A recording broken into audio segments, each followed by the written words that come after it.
Hi friends, இன்றைக்கி என்ன ரெசிபின்னு பார்க்கலாமா? White pasta. இது கிட்ஸ்க்கு ரொம்ப பிடிக்கும். இதுக்கு சாஸ் வச்சு தரணுன்னு அவசியம் இல்லை, இதிலே பார்க்கலாம்.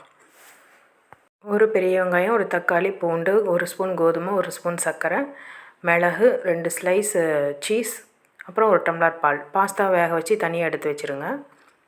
இதில் நம்ம தக்காளி, வெங்காயம், பூண்டு இது 3 நம்ம அரைச்சி எடுத்து வச்சுக்கணும். அது கொதிக்க வச்சுருங்க. பால், சர்க்கரை, அப்புறம் கோதுமை மாவு, இது 3 ஒரு பக்கம் கொதிக்கிட்டோம். இப்போ அந்த பாலில் நீங்கள் பாஸ்தாவை எடுத்து அதை வச்சு போட்டுடணும். அது நல்லா கொதி வந்ததுக்கப்புறம் கொஞ்சம் சீஸை சின்னதாக பிச்சு போட்டுருங்க. அதுக்கப்புறம் அந்த டொமேட்டோ சாஸ் நம்ம செஞ்சு வச்சுருந்தோம் இல்லையா, அதை எடுத்து மிக்ஸ் பண்ணிவிடுங்க. நல்லா கொதி வரட்டும். வந்ததுக்கப்புறம் க்ரீமியான ஒரு பாஸ்தா நமக்கு ரெடி.